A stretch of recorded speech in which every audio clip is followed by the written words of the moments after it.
नमस्कार श्रोते हो, दीपक रेगे कथाकथन चॅनलवर तुम्हा सगळ्यांचं मनापासून स्वागत. श्रोते हो, तुम्ही ऐकताय सौ आयडा बॅरेटो लिखित सातमाईंचं रान या कादंबरीचा भाग दुसरा, अर्थात कादंबरीचा सीझन 2. आणि आज प्रकरण 32. एका आदर्श व्यक्तित्वाचं आमच्या मांजरीवाडीत आगमन. कधीकधी काय होतं, आपल्या आयुष्याच्या एखाद्या वळणावर अचानक अशा काही व्यक्ती भेटतात की त्या कायमच्या मनात आठवणीच्या सांदी कोपऱ्यात रुतून हृदयात खोल शिरून राहतात. माझ्या लहानपणी अशीच एक व्यक्ती अचानक माझ्या आयुष्यात आली आणि आज देखील ती माझ्या हृदयाच्या सांदी कोपऱ्यात एक लहानसं स्थान घेऊन राहिली आहे. एका सुप्रभाती आम्ही पोरं आमच्या मोकळ्या ठेवलेल्या बैलगाडीतून उड्या मारत एकमेकांना ढकलत खेळत होतो. तेव्हाच एक ज्वारीची पोती नेणारा ट्रक अचानक आमच्या वाड्यासमोरच थांबला. आता असा ट्रक थांबला म्हणजे त्या ट्रकमधनं कोणीतरी उतरणार हे आम्हाला माहिती होतं. साहजिकच आम्ही पोरं बैलगाडीतून उतरून त्या ट्रकमधनं कोण उतरतंय हे उत्सुकतेनं बघायला लागलो. तर या ट्रकमधून एक मध्यम उंचीची, सावळ्या वर्णाची, अगदी किरकोळ बांधेची अशी मध्यम वयाची व्यक्ती कसं तरी धडपडत उतरली. उतरता उतरता ती व्यक्ती खालीच पडणार होती, पण तिने आपला तोल कसाबसा सावरून ती व्यक्ती नीट उभी राहिली. तेव्हा आम्ही पोरांनी गालातल्या गालात हसत त्या व्यक्तीकडे नीट बघितलं. त्या व्यक्तीनं काळा जुना कोट आपल्या खमिजावर घालून मळकट जुनंच धोतर नेसलं होतं आणि आपल्या पिकलेल्या केसांवर एक मळकट्ट नेहरू टोपी ठेवली होती. तसंच त्या व्यक्तीच्या डोळ्यांवर मोठ्या भिंगाचा चष्मा लावलेला होता. एकंदरीत ते ध्यान कसं तरी वेडं गावाळं दिसत होतं.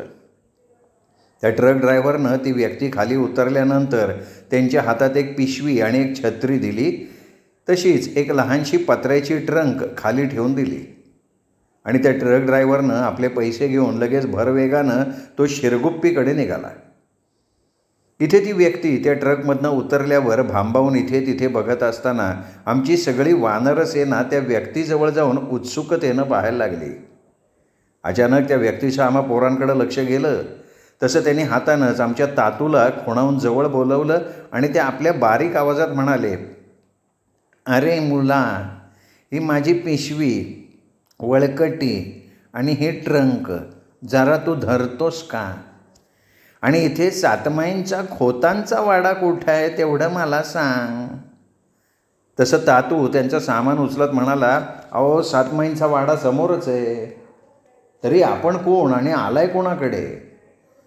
आणि ती सामान्य व्यक्ती आपल्या क्षीण आवाजात आपल्या त्या भिंगाच्या चष्म्यातनं आमच्या वाड्याकडे बघत म्हणाली, "मी तुमच्या मांजरीवाडीतला शिक्षक म्हणून इथे आलो आहे. मला जरा खोतांच्या वाड्याकडे नेतोस का?" आणि आम्ही पोरं थक्क होऊन गुरुजींकडे बघत राहिलो होतो. ज्या गुरुजींची सगळी मांजरीवाडी एखाद्या चातक पक्षाप्रमाणे वाट बघत होती, ते आमचे गुरुजी मांजरीवाडीत दाखलसुद्धा झाले होते आणि त्याचा मांजरीवाडीला पत्ताच नव्हता. आम्ही त्या वृद्ध गुरुजींना बघत राहिलो होतो. हे गुरुजी आमच्या रहीम मास्तरांसारखे तरुण देखणे नव्हते. त्यांच्यात आणि ह्या गुरुजींमध्ये जमीन आसमानाचा फरक होता. आम्हाला आमचे गोरे, वासाचं तेल केसांना लावणारे, पान खात मोकळं हसणारे रहीम मास्तर आठवले होते. हे गुरुजी अगदी वेगळे होते, पण आता त्यांच्यामुळे आमची शाळा चालू होणार होती. आणि का कुणास ठाऊक आम्हा मुलांना त्यांना बघून फार बरं वाटलं होतं. त्या क्षणी आमच्या मनानं त्यांचा गुरुजी म्हणून स्वीकार केलेला होता. तसंच आता त्यांच्या येण्यानं ती प्रतीक्षासुद्धा संपून गेली होती. खरं पाहता त्या गुरुजींच्या येण्यानं आम्हाला का बरं वाटलं होतं, तर आता आम्हालासुद्धा वाड्यात इरली काकूंच्या शिव्या ऐकून ऐकून आला होता कंटाळा. त्यांच्यामुळे आम्हाला वाड्यात धड खेळतासुद्धा येत नव्हतं. त्यात आम्ही वाड्यात असलो की इरली काकू आत्मा तुकाला माझघरात बसवून ठेवत, पण मग ह्या सगळ्यापेक्षा आम्हाला आमची ती शाळा परवडणारी होती. नंतर तातूबरोबर गुरुजी वाड्याकडे जायला लागले तसे आम्ही पोरं, "आजी, गुरुजी आले ग," असं बेंबीच्या देठापासनं ओरडत सुसाट आमच्या वाड्याकडे पळत सुटलो. तेव्हा तातूबरोबर येणारे गुरुजी हळूच म्हणत होते, "अरे अरे पोरांनो, हळूहळू पळा, नाहीतर पडाल तुम्ही." आमचा तो आरडाओरडा ऐकून आजी आणि सगळ्या काकू चटकन बाहेर आल्या होत्या. त्यावेळी आमच्या वाड्यातली पुरुष मंडळी गेली होती शेतावर. जेव्हा आमच्या घरातली बायका मंडळी आजीसह घोळक्यांनी उभी राहून दाराकडे बघायला लागल्या तेव्हा आत्या पदराला हात पुसत पुसत बाहेर आली होती. आमच्या तातूनं घाईघाईनं आत येऊन गुरुजींची वळकटी आणि पिशवी भिंतीला टेकवून ठेवली आणि तो आमच्या वाड्यातल्या पुरुष मंडळींना गुरुजी आल्याचं सांगायला पळाला. त्याच्या मागोमाग आमचे गुरुजी छत्री काखोटीला मारून आपल्या मळकट्ट रुमालानं तोंड पुसत पुसत आत आले आणि आपल्या सामानाजवळ उभं राहून भांबावून आपल्या चष्मेच्या भिंगातनं आम्हा सर्वांकडे बघत उभे राहिले. त्यावेळी ते आम्हा सगळ्यांना एखाद्या भिजलेल्या कुत्र्याच्या थरथरणाऱ्या पिलाप्रमाणे दयनीय वाटले होते. मी गुरुजींकडे बघत असताना आजी भानावर येऊन मला म्हणाली, सरस्वती, अगं आज जाऊन गुरुजींसाठी चटई अंथर आणि आनंदे जा. गुरुजींसाठी गूळ, पाण्याचा तांब्या आणि पेला घेऊन ये. तसं मी चटकन आत जाऊन चटई आणून झटकन अंथरायला लागले तेव्हा गुरुजी पुटपुटले, सरस्वती, अगं हळू चटई झटकावी. माझी आजी हसली आणि पुढे येऊन म्हणाली, गुरुजी बसा तुम्ही. तसं त्या अंथरलेल्या चटईवर बसण्यापूर्वी गुरुजींनी आपली काखोटीत मारलेली छत्री नीट कोपऱ्यात उभी करून ठेवली आणि नंतर ते हलकेच चटईवर टेकले. आपली मळकट टोपी काढून आपल्या मांडीवर ठेवून ते आजीकडे बघायला लागले तेव्हा मला त्यांच्या त्या हालचालींची खूप गंमत वाटली होती. खरंच गुरुजींचं पात्र फार मजेशीर दिसत होतं. त्यांचा दोरीनं बांधलेला चष्मा आता नाकावर घरंगळलेला होता आणि त्या चष्म्यावरून ते आजीकडे टवकारून बघत आपल्या बारीक आवाजात म्हणाले, आजीबाई, आपण ह्या वाड्याच्या मुख्य दिसता. आता मी तुम्हा सगळ्यांना माझी ओळख करून देतो. एवढं बोलून क्षणभर त्यांच्या पुढ्यात गुळपाण्याचा पेला ठेवणाऱ्या आत्याकडे ते बघत राहिले. आत्यानं तो तांब्या ठेवून ती गुणा काकूंजवळ जाऊन उभी राहिली तेव्हा गुरुजी म्हणाले, आजीबाई, मी वामन एकनाथ दहातोंडे. ते नाव ऐकून आम्हा पोरात हलकीशी खसखस पिकली. गुरुजी म्हणाले, मुलांनो, माझं आडनाव जरी दहातोंडे असलं तरी मला रावणासारखी 10 तोंडं नाही आहेत. फक्त हे एकच आहे. मुलांनो, माझं 10 तोंडे आडनाव जरा विचित्र असलं तरी आपल्या भारतात अशी अनेक विचित्र नावं आहेत. उदाहरणार्थ हिरवे, गायचोर, एकबोटे, पिसाळ, वाघमारे, कुत्रे, 1000 तोंडे वगैरे वगैरे. त्यातलाच मी एक 10 तोंडे. असं म्हणून ते अगदी छान प्रसन्न हसले. आजींकडे बघत म्हणाले, आजीबाई, मी पाणी घेऊ. आजी हसत म्हणाली, अहो गुरुजी, ते तुमच्यासाठीच आणलं आहे. माझ्यासाठी आणलं असतं तर आनंदीने ते माझ्याजवळ नसतं का ठेवलं. तेव्हा गुरुजींनी हसत मान डोलवून अगदी चिमूटभर गुळाचा खडा तोंडात टाकून नंतर म्हणाले, माझं मूळ गाव दाभोळचं, पण ह्या शिक्षकाच्या पेशामुळे मी सध्या मिरजेत स्थायिक झालो होतो. पण 2 दिवसापूर्वी मला वरनं ऑर्डर आली की मी मांजरीवाडीच्या शाळेत रुजू व्हावं. तसा उठलो, माझी वळकटी, ही पिशवी, ती छत्री आणि ह्या पेटीत माझे सगळे कपडे ठेवून सरळ इथे आलो. गुरुजी आपलं रामायण सांगत असताना गुरुजींना पाहायला शेतावर गेलेली पुरुष मंडळी घाईघाईत वाड्यात आली. आल्या आल्या सगळ्यांनी त्यांना रामराम गुरुजी म्हणून रामराम केला तेव्हा रामदास काका त्यांच्यासमोर बसत म्हणाले, गुरुजी, आम्ही तुमची वाट बघत होतो. तुम्हाला काही प्रवासात त्रास वगैरे नाही ना. तसे ते म्हणाले, अहो, तसा विशेष असा त्रास झाला नाही, पण आता वयोमानामुळे या म्हाताऱ्या हाडांना दूरचा प्रवास झेपत नाही. त्यात मला ओळखणारे एक गृहस्थ मला म्हणाले, मी ट्रक घेऊन शिरगुप्पीला जातो आहे, वाटेत मला लागते मांजरीवाडी, मी तुम्हाला तिथे सोडीन. त्यांनी फक्त 1 रुपया मागितला माझ्याकडनं. मग त्यावेळी मी विचार केला, जर माझं मांजरीवाडीला जाणं 1 रुपयात होतं आहे तर उगाच शिक्षण खात्याचे पैसे एसटीनं येण्यात का वाया घालवायचे. मग आलो ट्रकमधनं. तसे आमचे शिवा काका हसत म्हणाले, म्हणजे ते एसटीच्या तिकिटाचे पैसे तुमच्या खिशात गेले ना गुरुजी. गुरुजी लाजून हसले आणि म्हणाले, अहो, मी एसटीनं आलो काय किंवा ट्रकनं आलो काय, शिक्षण खात्याला काय फरक पडणार आहे. ते तिकिटाचे पैसे मला देणार होतेच. त्यात त्या ट्रकने येताना माझी एवढी हाडं मोडून आली त्यामुळे ते पैसे घ्यायचा पूर्ण अधिकार मला उरतो. अहो, तो कोणाचं नुकसान न करणारा निव्वळ व्यवहार आहे. जर कुठल्या व्यवहारानं कोणाचं नुकसान न होता आपला फायदा होतोय तर जरूर करावा, ह्या मताचा मी आहे आणि मी तो केला. गुरुजींचं हे लांबलचक व्याख्यान ऐकून आम्ही सगळे हसलो. थोड्या वेळानं आमचे रामदास काका म्हणाले, गुरुजी तुम्ही माझ्या आईशी गप्पा मारत बसा, आम्हाला शेतावर जरा काम आहे. आम्ही दुपारी जेवायला येतो तेव्हा भेटू. एवढं बोलून माझे बाबा आणि काका पुन्हा घाईघाईनं शेताकडे निघून गेले. त्यांना फक्त हे नवीन गुरुजी कसे आहेत एवढंच बघायचं होतं. तेवढ्यात माझ्या आईने गुरुजींसमोर चहा आणि पोहे ठेवले तसे ते आजीला म्हणाले, या सुनबाई का आपल्या? आजीनं डोकं हलवताच ते माझ्या आईला म्हणाले, अहो सुनबाई, अगोदर हातपाय धुवून येतो, नंतर घेईन चहा. तशी आमची आत्या पुढे येऊन म्हणाली, चला गुरुजी आमच्या मोरीत हातपाय धुवून घ्या. नंतर आत्याच्या मोरीत गुरुजी हातपाय धुवून आले तेव्हा माझ्या आईनं त्यांचा चहा पुन्हा गरम करून आणला. चहा आणि पोहे खाताना गुरुजी आजीला म्हणाले, आता तुम्ही मला तुमच्या घराण्याची ओळख करून द्या. आजी पान करता करता म्हणाली, गुरुजी हा खोताचा सातमाईचा वाडा आहे. गुरुजी पोह्यांचा बाकणा तोंडात भरून आपल्या मोठ्या भिंगाच्या आडचे डोळे किलकिले करून म्हणाले, आजीबाई, या सातमाई कोण? या 7 जुळ्या बहिणी आहेत का? आजी हसत म्हणाली, हो गुरुजी, त्या आमच्या सातमाई ह्या 7 बहिणीच आहेत. आणि मग गुरुजींना सातमाईंची दंतकथा सांगून आजी म्हणाली, तर अशा ह्या सातमाई आमच्या खोतांच्या दैवत आहेत. हे सगळं लक्षपूर्वक ऐकणारे आमचे गुरुजी एकदा म्हणाले, असो अहो, प्रत्येक घराण्याचं दैवत असतं, त्यामागे आपली भावना असते की संकटप्रसंगी ही दैवत आपलं रक्षण करतील आणि ही गोष्ट सत्य आहे बरं का.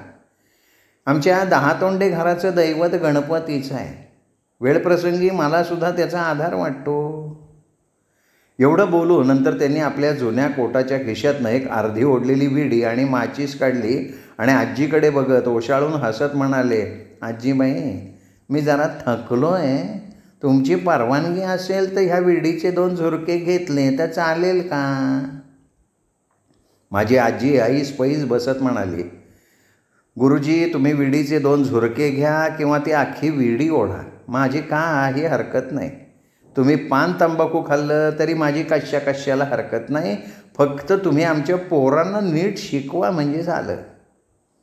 तसे गुरुजी आपली अर्धी विडी हलकेच जमिनीवर आपटत म्हणाले, आजीबाई, मी पान तंबाखू खात नाही, पण माझी विडी ओढायची स्वतःची अशी एक पद्धत आहे. मी विडीचे फक्त 2 झुरके घेतो, नंतर विझवून पुन्हा खिशात ठेवतो.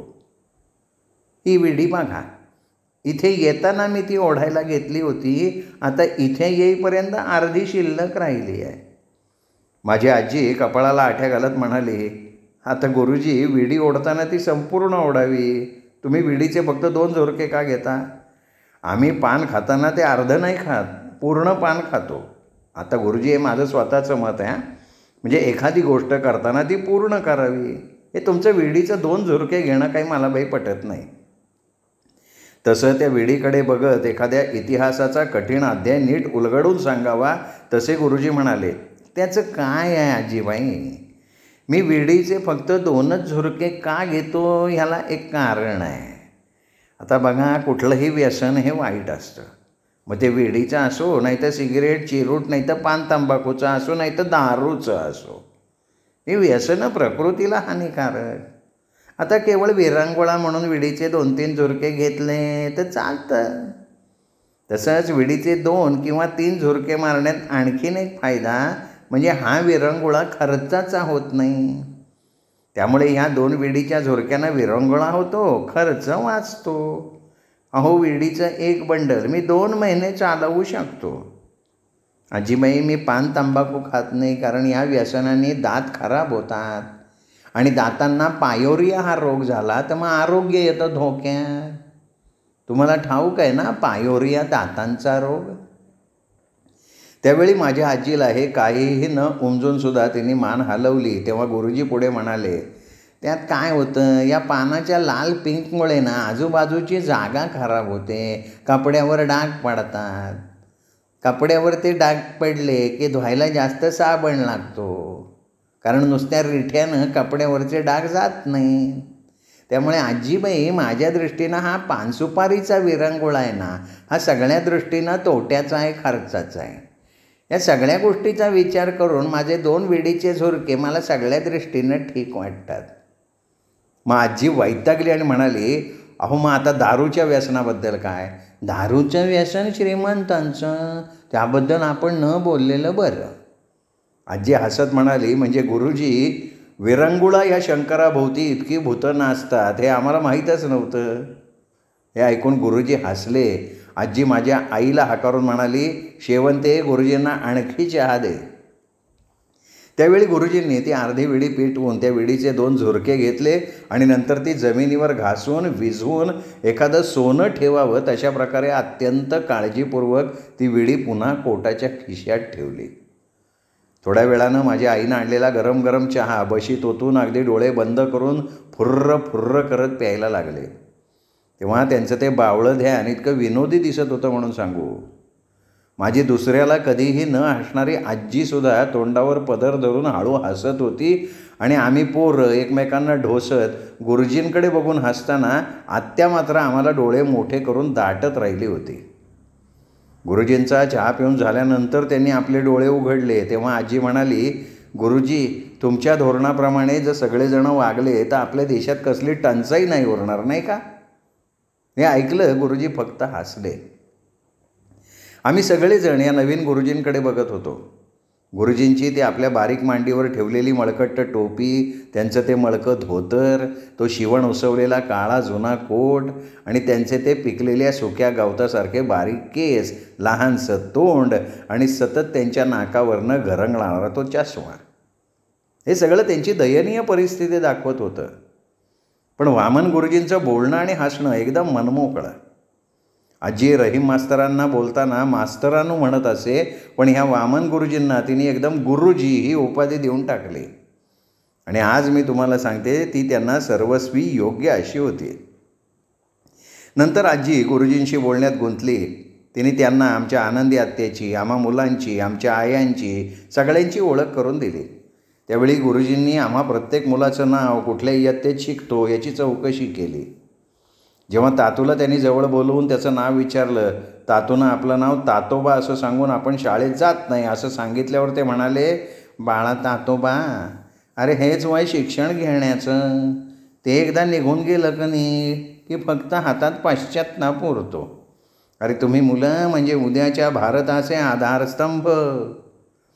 त्यावेळी त्यांच्या ह्या बोलण्यानं ते आम्हा मुलांच्या अगदी जवळ आले होते. आमच्या इरली काकूंचं एक होतं, ते आमच्या ओसरीवर कोणी आलं की आपलं रडणं थांबवून बाहेरचा कानोसा घेत राहत. आणि जेव्हा त्यांना कळायचं की बाहेर कोण आलं आहे, काय बोलणं चाललं आहे, की नंतर त्याच्याकडे दुर्लक्ष करून त्या मंद रडत राहायच्या. खरं तर आमच्या वाड्याला ह्या काकूंच्या रडायची सवय झाली होती आणि आम्हाला ऐकायची. आत्ताही इरली काकू मंद रडतच होत्या. तेव्हा आज कधी नाही ते गुरुजींना बघण्यासाठी माझघरातून बाहेर आलेले आमचे आत्मा तुकादादा आमच्याबरोबर ओसरीवर होते. तेवढ्यात गुरुजी आजीला म्हणाले, आजीबाई, आपण ह्या सातमाईंच्या वाड्यातली वडीलधारी व्यक्ती आहात. आपण मला सांगा, तुमच्या जीवनात तुम्हाला कोणाचा आदर्श आहे? आजी गोंधळली आणि म्हणाली, गुरुजी हे आदर्श काय आहे? तसे आमचे गुरुजी गंभीर झाले आणि म्हणाले, आजीबाई, अहो आदर्श म्हणजे आपल्याला आवडलेल्या मोठ्या व्यक्तीला आपल्या डोळ्यासमोर ठेवून, म्हणजेच त्याचा आदर्श आपल्यासमोर ठेवून आपल्या जीवनाची वाटचाल त्या आदर्शाप्रमाणे करायची, याला आदर्श ठेवणे असं म्हणतात. तसा प्रत्येकाच्या आयुष्यात एखाद्याचा आदर्श असतो. आता आजीबाई, शहरातले तरुण तरुणी एखाद्या चित्रपटातल्या नायकाचं, नायिकेचा आदर्श डोळ्यासमोर ठेवतात, तसंच वागतात. तर काही नेते मंडळी जवाहरलाल नेहरू, गांधीजी, शिवाजी महाराज, लोकमान्य टिळक यांचा आदर्श डोळ्यासमोर ठेवून नेमके त्यांच्या आदर्शाच्या उलट वागून पैसा कमावतात. हे असे प्रत्येकाच्या जीवनात अनेक प्रकारचे आदर्श असतात. तर असा कुठला आदर्श आपल्या आयुष्यात आहे? तसा आजी इरली काकूंचे ते सगळं त्रांगडं आठवून वैतागानं म्हणाली, गुरुजी, अहो कसला कोणाच्या कर्माचा आदर्श मी डोळ्यासमोर ठेवून आता माझ्या उरलेल्या मोजक्याच आयुष्याची वाटचाल करणार आहे. हां, पण मला तुमच्या बोलण्यावरनं एक आठवलं बघा. आमच्या एका पूर्वजानं अगदी कालीमातेचा आदर्श डोळ्यासमोर ठेवून आपल्या कुऱ्हाडीनं 7 दरोडेखोरांना जागच्या जागी तोडलं होतं बघा. हे तुम्ही बसलाय ना, तिथेच रक्तमासाचा खच पाडला होता. गुरुजी घाबरले. त्यांनी इकडे तिकडे बघितलं तर आजी पुढे म्हणाली, अहो आमच्या लंगड्या किन्नानं कालीमातेचा आदर्श डोळ्यासमोर ठेवून आपल्या शर्यतीत हरलेल्या ढवळ्या पावळ्याला सुद्धा तोडलं. त्यांचं ते केविलवाणं हंबरणं मला आत्तासुद्धा आठवतं आहे. जिवंतपणी कोणाला असं तुकडे तुकडे करून तोडणं फार यातनांचं असतं बघा. तसंच एकदा गुरुजी, मी झाशीच्या राणीचा आदर्श डोळ्यासमोर ठेवून एका दरोडेखोराला तोडून टाकलं होतं बघा. म्हणजे थोडक्यात काय गुरुजी, आमच्या मांजरीवाडीत कालीमातेचा आदर्श डोळ्यापुढे ठेवणारी माणसं खूप आहेत. तर माझंच म्हणाल तर माझा आदर्श आमच्या 7 माई आहेत. हे सगळं ऐकून गुरुजींना घाम फुटला होता. गुरुजी चाचपडत म्हणाले, आजीबाई, अहो कालीमाता नाही कोणाचा आदर्श होऊ शकत. ती एक पशुता आहे. एखाद्या मुक्या प्राण्याला तोडणं हा काही कालीमातेचा आदर्श नव्हे हो. आता मी तुम्हाला माझं उदाहरण देतो. माझे आदर्श आहेत लोकमान्य टिळक, महात्मा गांधी, विनोबा भावे, आणि ह्या सगळ्याचा आदर्श डोळ्यासमोर ठेवून मी माझ्या आयुष्याची वाटचाल केली आहे, पुढे करीन. हे ऐकून माझी आजी नंतर मनात म्हणाली होती, म्हणून तर तुमची ही दयनीय स्थिती आहे. पण वरकरणी म्हणाली, असं म्हणता गुरुजी, तर मग आम्ही आमच्या 7 माईंच्या आदर्शानं वागतो. म्हणजे आम्ही बाबळीच्या शेंगा खात नाही, तर आम्ही आमच्या आदर्शांना आमच्या परीनं सांभाळतो. आम्ही त्यांना दररोज जेवण देतो. आमच्या पोराबाळांना त्यांच्या पायावर घालून त्यांच्या रक्षणाचा पदर आमच्या पोराबाळांवर मागतो आणि त्या घालतातही. अहो गुरुजी, आमच्या 7 माई सगळं अगदी मटण मच्छीसुद्धा खातात, पण त्यांना पान सुपारी आणि विडी नाही चालत. त्यांना विशेषतः गोडाचं जेवण आवडतं. अहो पुढे येणारं एखादं संकट असेल तर ते आमच्या नागोच्या तोंडून आम्हाला सांगतात, मग आम्ही सतर्क राहतो. हे म्हणत असताना आजीला एकदा माराकाकांची आठवण झाली आणि ती हलके स्वतःशी म्हणाली, अहो कसले कर्माचे सतर्क राहतो आम्ही, त्या सांगतात तसं घडतंच. गुरुजींना कळे ना ह्या आजीबाईंना मध्येच हे काय होतं आहे, तरी ते काही बोलले नाहीत. हे असं गुरुजींचं आणि आजीचं बोलणं चालू असताना इरली काकू जरा मोठ्यांदाच रडायला लागल्या. ते रडणं ऐकून गुरुजी गडबडले आणि म्हणाले, आजीबाई, आपल्या 7 माई देवस्वरूप आहेत, माझा नमस्कार सांगा त्यांना. आत कोण रडताय? आता गुरुजींच्या चौकस बोलण्याला कंटाळलेली माझी आजी कंटाळवाण्या स्वरात म्हणाली, गुरुजी, ते आता आमच्या सगळ्यांचं ना फुटकं नशीब रडत आहे. अहो गुरुजी, आमचं फुटकं नशीब म्हणजे माझी मोठी सून इरली. काय झालं आहे, तिची दाढ दुखती आहे म्हणून ती रडत बसली आहे. तशी तिने दाढेत लवंग धरली आहे. तुम्हाला काय वाटलं, 7 माई तुम्हाला बघून रडतायत? गुरुजी हसत म्हणाले, आजीबाई, तुम्हाला विनोदाची उत्तम जाण आहे. मला एक सांगा, तुमच्या मोठ्या सुनबाई पान खातात का? आजी म्हणाली, अहो आता आम्ही सगळेच पान खातो. उद्या आमच्याबरोबर राहून तुम्हीसुद्धा पान खायला शिकाल. उद्या दारूसुद्धा प्याल तुम्ही. गुरुजी आजीकडे डोळे मोठे करून बघत राहिले. तेव्हा आत्या हसत म्हणाली, अहो आईला तुमचे ते काय विनोदाची जाण आहे ना, म्हणून ती तसं बोलते बरं का. आत्या हे बोलत असताना आमची पुरुष मंडळी शेतावरनं जेवायला वाड्यात आली. आजीने सुटकेचा निश्वास सोडला. आमचे काका, माझे बाबा आपले हातपाय धुवून गुरुजींच्या समोर येऊन बसले. तेव्हा आजीनं त्या सगळ्यांची ओळख गुरुजींबरोबर करून दिली. गुरुजी आपली ओळख त्या सगळ्यांना करून देताना म्हणाले, मी माझ्या आयुष्यात लोकमान्य टिळक, महात्मा गांधी, विनोबा भावे यांचा आदर्श पाळतो. त्यामुळे मी आजन्म ब्रह्मचारी राहायची शपथ घेतली आहे आणि ती पाळली सुद्धा आहे.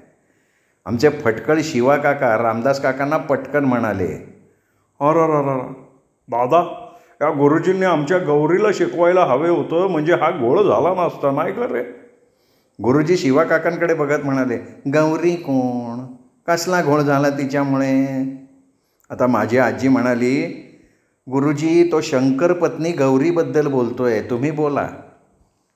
आजीबाई, अहो मी ब्रह्मचारी आहे. मला स्वयंपाक करता येत नाही. तरी कृपया तुमच्या वाड्यातनं मला दुपारी आणि रात्री थोडीशी भाजी भाकरी मिळेल का? तसं मी पहाटे थोडंसं पाणी घातलेलं पेलाभर दूध घेतो, कारण त्यामुळे आरोग्य चांगलं राहतं ना. नंतर साधारण 8 वाजता चहा घेतो. चहाबरोबर मला अर्धी शिळी भाकरी दिली तरी चालेल. तसंच रात्री कधी मला भाकरी नाही मिळाली तरी चालेल, पण दुपारी मात्र 2 भाकरी हव्यात. कांदा हिरवी मिरची मी खात नाही. अहो, कांदा खाल्ला ना की तोंडाला कांद्याचा वास धरतो आणि विद्यार्थ्यांसमोर बोलताना बरं नाही दिसत ते, आणि हिरवी मिरची पचत नाही. मला कधीतरी वाटीत थोडंसं दही दिलं तर अतिउत्तम.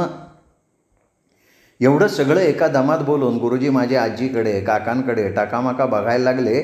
तसं शिवा काका म्हणाले, गुरुजी, तुम्ही अख्ख्या मांजरीवाडीतल्या मुलांना शिकवणार आहात, तरी तुम्हाला भाकऱ्यांसाठी आमचाच वाडा दिसला का?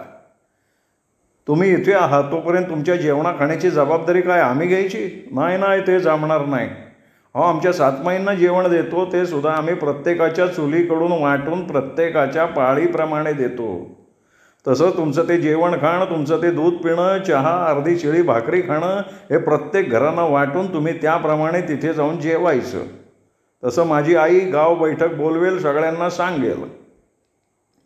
आमच्या शिवा काकांचं हे तडकाफडके बोलणं ऐकून माझी आजी चिडली आणि म्हणाली, शिवा तू गप्प बसशील का? कुठे काय बोलावं याची तुला पोच नाही आहे. शिवा काका परत म्हणाले, अहो गुरुजी, तो हरामखोर मुंगळ्या धनगर असा सोलापूरहून आला, आमच्या सातमाईच्या वाड्याला चिकटला आणि आमच्या भाकऱ्या खाऊन आता इथल्या जमिनी घेऊ बघतोय. आता तुम्ही काय काय खाणार ते सांगत इथे बसलाय. रामदास काका जोरात म्हणाले, शिवा, कुठला निर्णय सांगायचा आईनं तुला परवानगी दिली का? गप्प बस, नाही तर तुझ्या चुलीजवळ जा, भाकरी खात बस. इथे मी आणि आय असताना तू काही बोलायचं नाही. गुरुजींचं काय ते आम्ही बघून घेऊ. तसं कधी नाही ते शिवा काका रामदास काकांना म्हणाले, दादा, मी काय खोटं बोलतोय का? आपल्या मांजरीवाडीच्या शाळेला गुरुजी पाहिजे म्हणून आम्ही आमच्या खर्चानं गेलो. तिथले ते शिक्षण अधिकारी शाळा पाहिला नाही, कोंबडीची तंगडी चोखायला इथं आले, आम्हीच सगळा खर्च केला ना. आणि आता हे गुरुजी आपण काय काय खाणार हे सांगत बसलेत. आमच्या शिवा काकांचं हे बोलणं ऐकलं आणि गुरुजी अतिशय दीनवाणे होऊन आजीकडे बघत म्हणाले, आजीबाई, मला क्षमा करा. अहो, ज्या वाड्यात तुमच्यासारखी वडीलधाऱ्या माणसं असतात त्या वाड्यात अतिथीला जेवण मिळतं. अहो, तुमच्या कोणा कुटुंबियांना माझा त्रास नको म्हणून मी आजीबाईचा पदर धरला, पण माझ्या जेवणासाठी तुम्ही गाव बैठक वगैरे बोलवू नका हो. हे असं माधुकरीसारखं मागून खाणं मला नको. आजी, मला चहा नको, दूध नको, रात्रीचं जेवण नको, फक्त दुपारी मला शिळी चटणी भाकरी द्या. त्याबद्दल मी माझ्या पगारातली काही रक्कम तुम्हास देईन. अहो, मी काय तुमच्या जमिनी बिमिनी घेणार नाही हो, तेवढी ऐपतच नाही माझी. गुरुजी आपलं वेड्यासारखे बोलत सुटले आणि आजी काही बोलायचा प्रयत्न करत असताना गुरुजींच्या बोलण्यावर कळवळलेली आमची आनंदी आत्या पुढे झाली आणि म्हणाली, शिवा तू गप्प बस. अरे, रस्त्यावरचे 4 वाटसरू आपल्या वाड्यावर थांबून 4 भाकऱ्या खाऊन पुढे जातात आणि तू गुरुजींची शिळी अर्धी भाकरी काढतो. आणि ती माझ्या बाबांकडे, आमच्या आयांकडे, सगळ्या काकांकडे आणि नंतर घाबरलेल्या गुरुजींकडे बघत म्हणाली, गुरुजी, माझी पोरं तुमच्या चिकोडीत शिकतात. माझ्या चुलीवर मी माझ्यासाठी आणि आईसाठी 4 भाकऱ्या टाकते. आता मी त्या 8 टाकीन आणि तुमच्या त्या 4 भाकऱ्यांचे मला पैसे नको.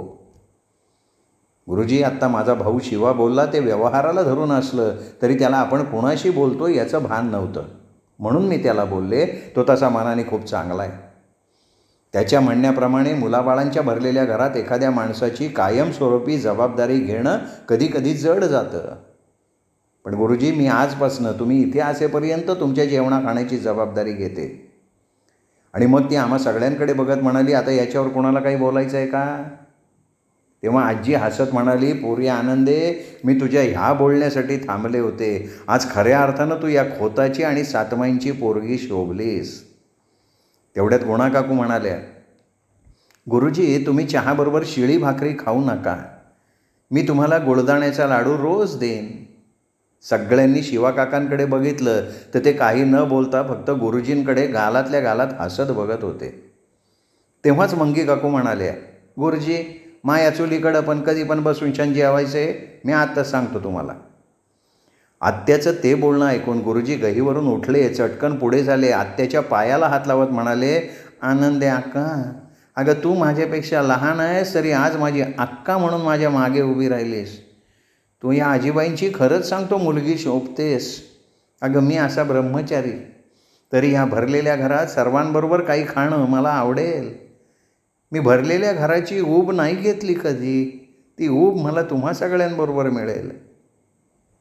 आत्या आपले पाय मागे घेत म्हणाली, गुरुजी अहो, मोठ्यांनी लहानाच्या पायाला हात लावू नये, त्याने आयुष्य कमी होतं. तुम्ही मला आपला आनंदी म्हणा.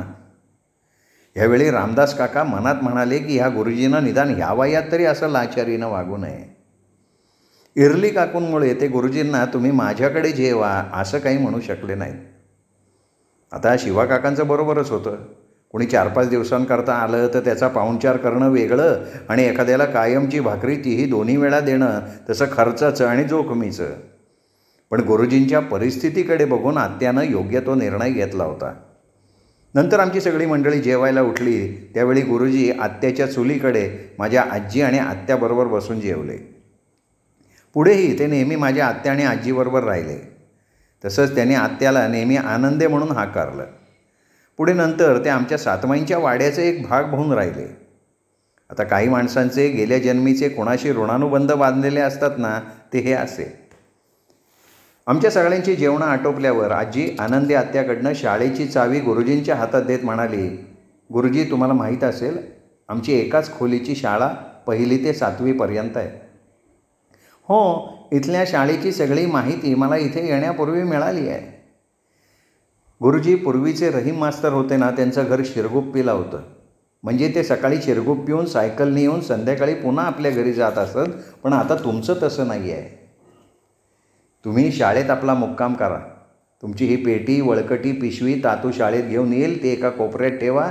तसंच सकाळी शाळेच्या समोर दौलती खोताची विहीर आहे, तिथे तुम्ही स्नान आटोपून घ्या. रोज सकाळी 6 वाजता तातू तुम्हाला दूध आणेल, चहा न्याहारीबरोबर 7-7:30ला आणेल. दुपारी शाळा सुटली की जेवण शाळेत आणून देईल. संध्याकाळचं तुमचं जेवण इथे होईल. मग तुम्ही झोपायला शाळेत जायचं, जाताना हा कंदील घेऊन जा. काही लागलं सवरलं तर आमचा सातमाईंचा वाडा तुम्हाला कधीही उघडा आहे. तेव्हा गुरुजी ठीक आहे आजीबाई असं म्हणून आम्हा मुलींना घेऊन शाळेकडे आले. त्यांनी आम्हा मुलींकडनं सगळा वर्ग झाडून सारवून घेतला. तेव्हा आमची बंद शाळा पुन्हा एकदा 1ली ते 7वीचे वर्ग आपल्या लक्ष्मण रेषेत भरवायला सुरुवात झाली. आता अशी आमची शाळा सुरू झाली. आमचे नवीन गुरुजी आले तरी आमच्या आराकाकांची गौरी आणि मास्तर काही परत मांजरीवाडीत आलेले नव्हते. श्रोते हो, या प्रकरणाचा हा भाग इथेच संपला. ह्याच प्रकरणाचा म्हणजे आदर्श व्यक्तित्वाचं मांजरीवाडीत आगमन या प्रकरणाचा दुसरा भाग उद्या. तोपर्यंत नमस्कार श्रोते हो.